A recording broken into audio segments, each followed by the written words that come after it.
Regardez bien ce stylo.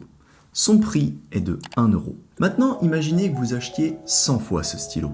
Combien d'argent allez-vous dépenser? 100 euros? Non, pas forcément. Peut-être que pour le lot, vous aurez 2% de réduction et que vous payerez du coup 98 euros. Et maintenant, si vous achetez un lot de 1000 fois ce stylo, combien d'argent vous allez payer? 980? Non, cette fois-ci, vous aurez peut-être 5% de réduction et vous payerez 950 euros.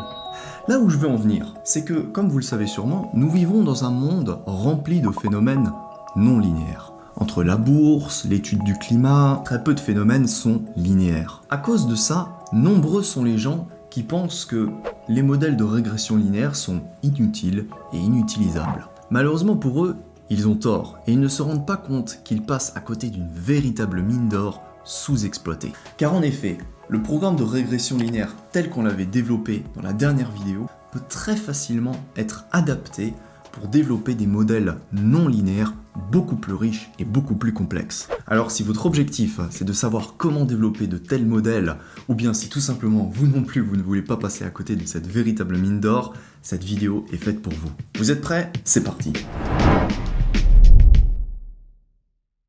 Pour commencer, revoyons un petit peu la théorie. Si on se retrouve avec le nuage de points suivant, évidemment, on ne va pas caser un modèle linéaire f de x égale à x plus b. Non, ce modèle aurait un grand biais, autrement dit, ça serait un modèle biaisé. À la place, dans cette situation en particulier, on pensera à développer un modèle polynomial qui sera au minimum de degré 2, c'est-à-dire un modèle f de x égale ax carré plus bx plus c. Si vous ne comprenez pas pourquoi, dites-vous simplement qu'un polynôme de degré 2 nous permet de tracer une courbe comme ce qu'on a à l'écran. Maintenant, le problème avec cette fonction, c'est qu'elle rend plus compliqué le calcul de la fonction coût, qui cette fois-ci prend 3 paramètres et est donc plus longue, mais ça rend aussi plus compliqué le calcul des gradients, puisqu'on a 3 gradients à calculer et chaque gradient va avoir une expression un petit peu différente l'une de l'autre, et bien entendu la descente de gradient est elle aussi rendue plus complexe. Et à ce stade, on a simplement développé un polynôme de degré 2 qui nous permet simplement de tracer une courbe. Donc imaginez qu'est-ce que ça va être lorsqu'on tracera des polynômes de degré 10 avec des centaines de variables à l'intérieur. On aura alors à programmer des milliers d'équations, et ça, c'est juste inacceptable. Heureusement, il existe une solution pour contenir toute cette complexité dans des équations très simples. Cette solution, on l'a déjà abordée plus tôt dans cette formation. Il s'agit tout simplement de convertir nos équations sous forme matricielle. Cette technique représente vraiment le pivot essentiel en machine learning, en deep learning, en data science. Donc si vous n'avez pas vu cette vidéo, je vous conseille vivement de la regarder. Donc, grâce aux matrices, on va pouvoir écrire notre modèle f de x égale ax carré plus bx plus c sous forme matricielle f égale xθ, où x c'est une matrice de dimension m fois 3 qui contient les différents degrés de notre modèle, c'est-à-dire x carré, x et 1. Donc on aura une colonne qui contient tous les exemples x mis au carré, puis une colonne x, puis une colonne de 1 qui est la colonne biais. Et le vecteur θ, c'est le vecteur qui contient tous les paramètres de notre modèle, a, b et c.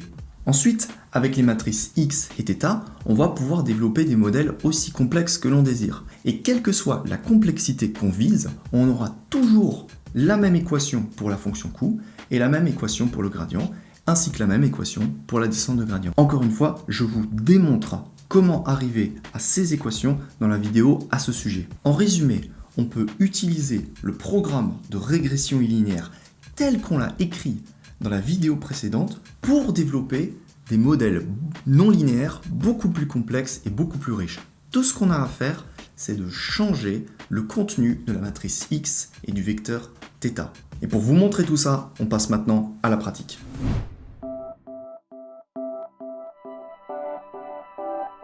C'est parti, je vous présente notre programme de régression linéaire exactement tel qu'on l'a écrit dans la dernière vidéo sur la régression linéaire. Donc on avait utilisé la fonction makeRegression pour simuler un dataset linéaire. Ensuite, on avait créé une matrice X de dimension 100 lignes, 2 colonnes, avec une colonne de biais. On avait initialisé un vecteur θ. On avait créé notre modèle linéaire qui était déjà implémenté sous forme matricielle, donc on avait déjà x fois θ. Notre modèle initial ressemblait à ceci. Puis on a développé notre fonction coût, qui est l'erreur quadratique moyenne, pareil sous forme matricielle.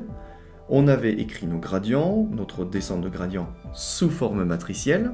Puis on avait entraîné notre modèle, ce qui nous donnait le modèle final, on avait tracé la courbe d'apprentissage et on avait évalué la performance finale de notre modèle. Maintenant, comme je viens de vous l'expliquer sur la tablette, si on veut passer de ce modèle linéaire à un modèle polynomial, tout ce qu'on a à changer, c'est le contenu de la matrice X et de la matrice θ. Donc si par exemple, cette fois-ci je veux développer un modèle non linéaire sur un dataset non linéaire. Donc je vais commencer par développer un dataset non linéaire. Pour ça, j'ai une petite idée. Je vais écrire que y est égal à lui-même plus la valeur absolue de y. Et peut-être que je vais diviser par 2, oui, parce que là, ça me donne une ligne. Donc si je fais la valeur absolue de y divisé par 2, voici ce que nous avons. Donc clairement, c'est pas linéaire, hein. On a envie plutôt de caser une courbe. Donc un modèle polynomial de degré 2, au minimum. Chose qu'on fera. En attendant, si on développait réellement un modèle linéaire sur ce dataset, ça serait pas joli. En fait, on peut même voir à quoi ça ressemblerait.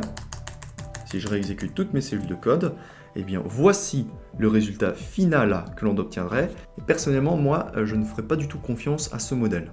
C'est pour ça qu'on voit bien qu'il faut passer à un modèle, disons, au minimum polynomial de degré 2. Chose qu'on va faire tout de suite. Pour ça, il suffit simplement de changer le contenu de la matrice X, dans laquelle on va ainsi rajouter une colonne X au carré. Donc pour ça, je vais réutiliser la fonction hashstack.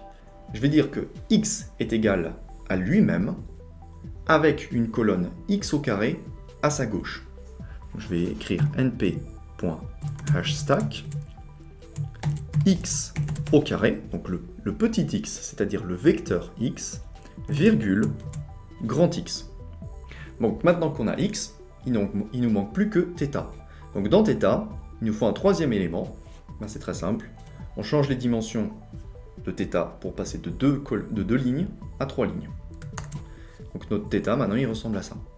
Et maintenant, c'est tout. On est prêt, on peut directement réentraîner notre modèle. On n'a besoin de rien changer d'autre. Donc, notre modèle, il reste le même, notre fonction coût, elle reste la même, j'ai même pas besoin de réexécuter cette ligne. Et pour la phase d'entraînement, eh bien, je vais réexécuter cette cellule. J'ai un θ final qui ressemble à ça, donc cette fois-ci il y a 3 coefficients, bien entendu. Et si je regarde les prédictions avec ce nouveau θ, qu'est-ce que j'obtiens? Eh bien voilà, un modèle non linéaire qui rentre vraiment bien dans notre nuage de points. Et pour vérifier si la machine a réussi à bien apprendre jusqu'au bout, on va comme d'habitude tracer nos courbes d'apprentissage. Et là, en effet, oui, on voit bien que la descente de gradient converge et termine sur un plateau, elle ne descend plus. Donc le modèle ne peut pas mieux apprendre que ça, tel qu'on l'a écrit à cet endroit-là. Pour le fun, on va réutiliser le coefficient de détermination que, encore une fois, on n'a pas besoin de changer. Et cette fois-ci, on a un coefficient de détermination de 97%. Donc, c'est pas si mal. Donc, est-ce que vous vous rendez compte de la simplicité avec laquelle on est passé d'un modèle de régression linéaire à un modèle de régression polynomiale bien plus riche et bien plus complexe? Tout ce qu'on a eu à faire, c'est de rajouter une colonne dans X et de rajouter une ligne dans θ. Et rajouter des colonnes et des lignes dans des matrices, c'est pas compliqué, hein. Moi, je peux le faire autant de fois que je veux, vous aussi. Et plus on rajoute d'éléments dans nos matrices, plus notre modèle va être riche et complexe. Maintenant, depuis le début de cette formation, on ne travaille qu'avec des datasets qui contiennent une seule variable X. Mais avec cette technique, on peut aussi injecter autant de variables que l'on désire dans la matrice grand X. On peut par exemple injecter une variable x1, une variable x2, une variable x3. C'est à ce moment-là qu'on commence à développer des modèles à plusieurs dimensions, et c'est ce qui nous intéresse réellement en machine learning, deep learning, data science. Alors pour vous montrer tout ça, je vais cette fois-ci créer à nouveau un modèle linéaire, mais cette fois-ci qui contient 2 features. Donc je vais créer une feature x1 et une feature x2. Voilà, donc j'écris n features égale 2, et ça fait que la variable x ne sera plus un vecteur, mais cette fois-ci une matrice de 100 lignes et de 2 colonnes. Et au passage, cette matrice, je ne pourrais pas l'afficher directement avec PLT Scatter. Ce qu'on devra afficher, c'est une variable à la fois. Donc, je vais par exemple afficher la première variable, donc la variable 0. Donc voici à quoi ressemble mon dataset lorsque j'observe y en ordonnée et x1 en abscisse. Évidemment, ce dataset, si on voudrait le représenter dans sa globalité, il faudrait le représenter en 3D. Maintenant, il faut qu'on intègre dans X la simple colonne de 1. Donc cette ligne ne nous sert à rien, on va l'enlever. Dans la matrice grand X, on prend la petite matrice X qui contient déjà nos deux variables x petit 1 et x petit 2. Et à côté de ça, on veut mettre la grande colonne de 1. Mais pour ça, il faut un petit peu changer notre code ici, parce qu'on ne veut pas créer un tableau rempli de 1 qui fait la même dimension que le tableau petit x, sinon on va avoir un tableau rempli de 1 qui fait 2 colonnes. Et on ne veut pas avoir 2 colonnes de 1 dans la grande matrice X, on veut seulement une colonne. Donc pour ça, je vais écrire que np1 doit prendre les dimensions de x-shape 0, c'est-à-dire 100 lignes, et une colonne. Et puis je referme mes parenthèses. Donc maintenant, si j'exécute mon code, voici à quoi ressemble ma matrice X. Donc là, j'ai x petit 1, x petit 2, et là, j'ai une colonne de 1. Maintenant, pour θ, eh bien, c'est la même chose qu'avant. Il nous faut un vecteur de dimension 3, 1. On l'a déjà. Si on désire, on peut réexécuter notre code. Maintenant, comme avant, notre modèle linéaire, on n'a pas besoin d'y toucher. Si on veut, on peut le réexécuter. Et voici à quoi ressemble notre modèle initial. Notre fonction coût, on n'a pas besoin de la changer. Notre gradient, on n'a pas besoin de le changer. Notre descente de gradient, on n'a pas besoin de la changer. Puis on arrive à la phase d'entraînement, dans laquelle, eh bien, on va entraîner notre modèle. Ça nous donne un θ final, que voici. Donc voici à quoi ressemble notre modèle quand on l'observe seulement par rapport à la première variable x1. Maintenant, on peut très bien l'afficher par rapport à la variable x2. Alors, en voyant ces résultats, vous pouvez peut-être être un peu perdu, mais vous en faites pas, c'est normal. On est en train de passer les caps et de développer des modèles qui ne sont plus à une seule variable. Donc on est en train de développer des modèles à plusieurs dimensions.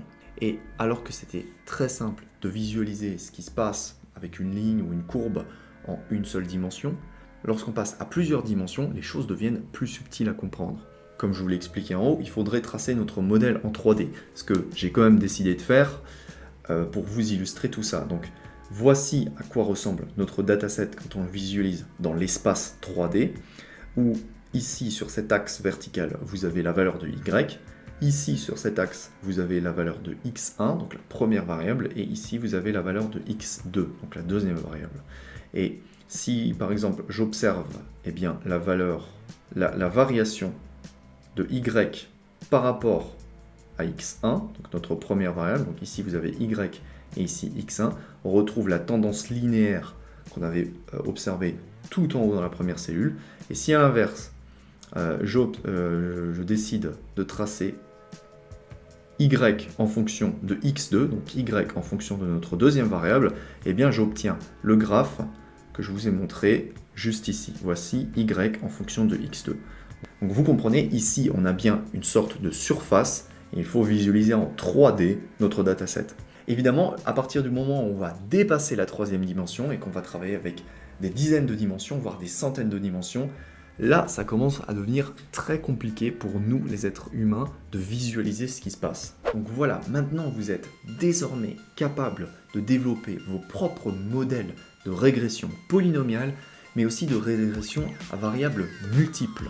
N'hésitez pas à me dire dans les commentaires quels sont les programmes que vous allez développer avec cette nouvelle technique. Comme d'habitude, vous êtes libre de recevoir une copie de mon livre Apprendre le Machine Learning en une semaine. Vous pouvez avoir accès à ce code sur mon site internet, mais aussi sur mon GitHub Machine Learning. Si cette vidéo vous a plu, merci de vous abonner et je vous dis à très vite pour la prochaine vidéo.